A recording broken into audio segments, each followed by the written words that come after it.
Di sini saya akan menjelaskan materi tentang model-model pembelajaran. Nah, salah satu model yang saya ambil di sini adalah model pembelajaran Problem Based Learning atau model PBL.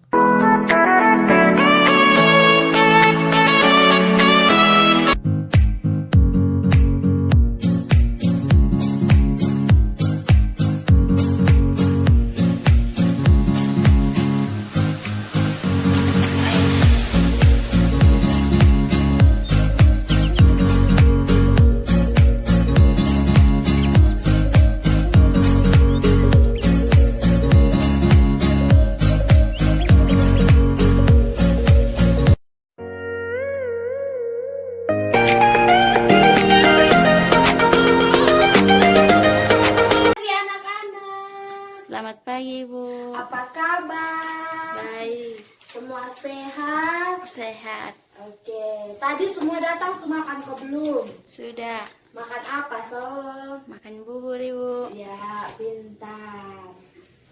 Nah, sebelum kita memulai dengan pembelajaran kita hari ini, kita akan sama-sama berdoa dan Ibu akan memimpin kita di dalam doa. Mari kita berdoa. Berdoa mulai. Berdoa selesai. Nah, sekarang Ibu mau mengecek kehadiran. Nanti yang alpa bilang alpa, yang hadir bilang hadir, dan yang sakit bilang sakit. Oke. Yandrina Nabuasa, Hadir, Ibu. Elizabeth Ampolo, Hadir, Ibu. Miming Irayani Tanesib, Alpa, Ibu. Alpa karena Tidak tahu, Ibu. Mariani Liveto. Hadir, Ibu. Oke. Nah, jadi hari ini teman Mira yang tidak masuk.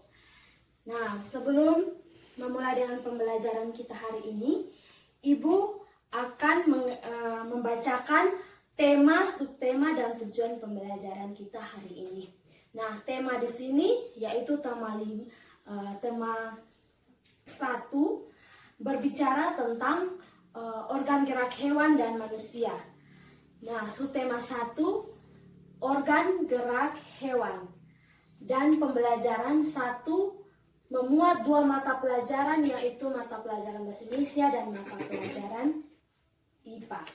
Tujuan pembelajarannya yaitu yang pertama, dengan membaca teks tentang organ gerak hewan dan manusia, siswa dapat menyebutkan alat gerak hewan dan manusia dengan benar. Yang kedua, dengan kegiatan membaca, siswa dapat menentukan ide pokok setiap paragraf dalam bacaan secara tepat. Ketiga, dengan menulis, siswa dapat mengembangkan ide pokok menjadi sebuah paragraf secara beruntun. 4. Dengan berdiskusi, siswa dapat menyebutkan pengertian, fungsi, dan cara menentukan ide pokok bacaan secara tepat. Nah, tujuan pembelajaran kita hari ini adalah ada 4 poin. Nah, di sini Ibu mau bertanya kepada anak-anak. Apakah di rumah ada hewan peliharaan? Ada, Ibu.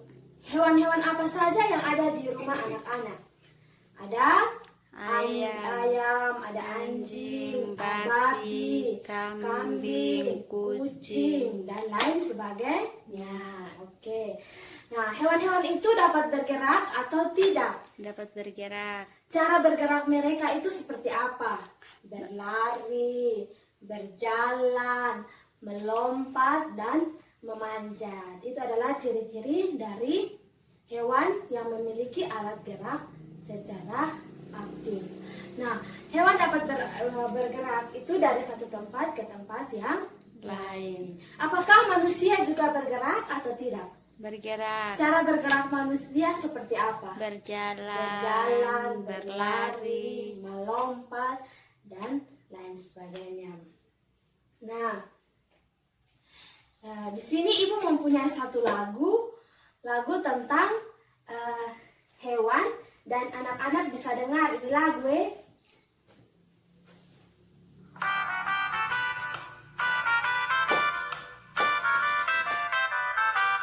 Melompat, melompat, lompat Satu dua melompat yang tinggi, berenang berenang berenang seperti ikan. Satu dua berenang perlu. Oke, yeay. Semua pintar toh, bisa mengikuti lagu dengan baik.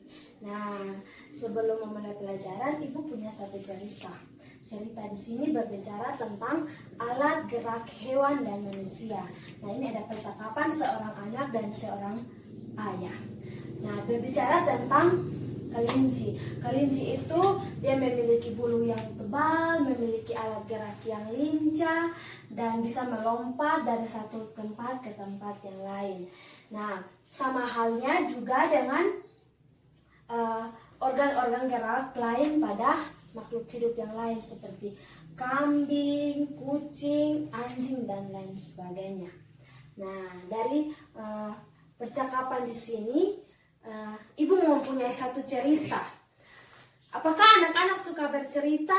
Suka Ibu. Cerita apa yang sering anak-anak baca atau sering anak-anak dengar? Seperti cerita dongeng, cerita lucu. Ya, pintar. Nah, Ibu punya satu cerita di sini berbicara tentang gerak ikan di dalam air. Nah, dari ini cerita nanti anak-anak bisa menentukan alat ide pokok dari setiap paragraf. Nah, Ibu akan menjelaskan sedikit tentang pengertian ide pokok, baru anak-anak bisa membaca cerita, dan Ibu kasih contoh satu cerita cara menentukan ide pokok, baru kita membentuk kelompok dan anak-anak berdiskusi dalam kelompok. Pengertian ide pokok adalah ide adalah gagasan yang menjadi pokok pengembang dalam sebuah paragraf. Ide pokok terdapat dalam kalimat utama. Nah, cara menentukan ide pokok yang pertama adalah membaca isi keseluruhan dari bacaan. Setelah membaca, memahami isi bacaan teks tersebut. Yang kedua, menemukan ide pokok dalam bacaan. Nah, itu adalah salah satu contoh, itu adalah salah satu penjelasan tentang pengertian ide pokok. Nah, dalam pembelajaran kita hari ini, Ibu menyiapkan sebuah cerita sebagai penjelasan kepada anak-anak, pengertian ide pokok dan cara menentukan ide pokok. Nah, pengertian cerita di sini yaitu gerak-gerik ikan dalam air. Nah, ikan memiliki sistem gerak yang unik. Sistem gerak pada ikan berbeda dengan hewan vertebrata yang lain. Hal tersebut dikarenakan habitat ikan adalah di dalam air. Nah, dari paragraf tersebut, kita dapat menentukan kalimat utamanya, yaitu bahwa ikan memiliki sistem gerak yang unik. Sedangkan kalimat penjelasnya adalah sistem gerak pada ikan berbeda dengan hewan vertebrata yang lain. Nah, dari cara seperti ini, contoh ini, apakah anak-anak sudah mengerti penjelasan cara menemukan ide pokok dan kalimat penjelas? Sudah Ibu. Oke, pintar. Tepuk tangan. Nah, dari cerita tersebut, Ibu mau anak-anak membentuk kelompok dan memecahkan masalah yang tadi Ibu sudah jelaskan. Nah, anak-anak mulai berhitung dari kelompok dari nomor 1 sampai dengan nomor 5. Jadi yang mendapatkan nomor 1 bergabung dengan teman yang kelompok 1 dan nomor 2 dan seterusnya. Sudah mengerti? Sudah Ibu. Ya. Semua sudah duduk dalam kelompok? Sudah. Oke. Sekarang Ibu membagikan cerita dan anak-anak bisa mengerjakan membaca cerita tersebut, membaca cerita yang ada, menentukan ide pokok dari setiap paragraf. Setelah menentukan ide pokok, anak-anak tetap dalam kelompok. Terus anak-anak bisa mengembangkan ide pokok yang telah anak-anak tentukan menjadi sebuah paragraf. Bisa? Bisa, Ibu. Oke, silahkan. Waktu Ibu kasih 15 menit mulai dari sekarang. Semua sudah selesai kerja? Sudah, Ibu. Oke.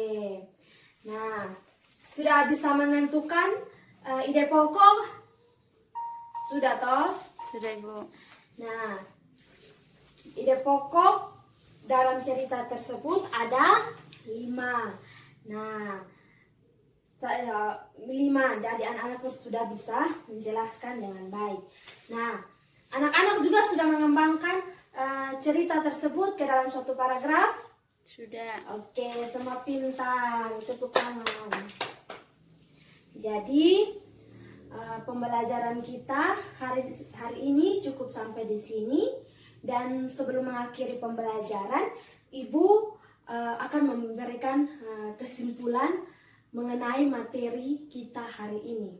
Nah, kesimpulannya di sini yaitu bahwa hewan dan manusia memiliki organ gerak dan organ gerak itu dilakukan supaya manusia dapat bergerak dari satu tempat ke tempat yang lain. Nah, organ geraknya seperti kaki, tangan, kepala, dan lain sebagainya. Hewan dan manusia bergerak misalnya dengan cara berlari, melompat, memanjat, dan yang menjadi alat gerak aktif adalah tulang, sedangkan otot merupakan alat gerak yang pasif. Oke. Jadi itu adalah kesimpulan tentang organ gerak. Nah, yang berikut adalah pengertian ide pokok. Ide pokok adalah suatu gagasan yang menjadi pokok pengembang. Ide pokok ini terdapat dalam kalimat utama dalam suatu paragraf. Nah, fungsi ide pokok di sini adalah mempermudah siswa atau mempermudah kita untuk menentukan gagasan pokok dalam setiap paragraf. Nah, cara untuk menentukan ide pokok tersebut adalah kita harus membaca isi keseluruhan dari teks tersebut. Nah, teks tersebut berbicara tentang apa? Setelah kita membaca, kita memahami isi teks tersebut. Setelah kita memahami, kita menentukan bahwa ide pokok ini terletak pada di sini dan ada di sini. Nah, ide pokok itu bisa ada di awal paragraf, di akhir paragraf, dan di tengah dari paragraf. Baik, kesimpulan Ibu cukup sampai di sini, dan pembelajaran kita hari ini cukup sampai di sini. Dan sebelum kita menutup kegiatan pembelajaran kita hari ini, Ibu meminta salah satu siswa untuk memimpin kita dalam doa. Silahkan. Terima kasih kepada teman yang telah memimpin kita dalam doa, dan kegiatan pembelajaran kita hari ini cukup sampai di sini, dan kita akan bertemu lagi di pembelajaran yang lain. Terima kasih.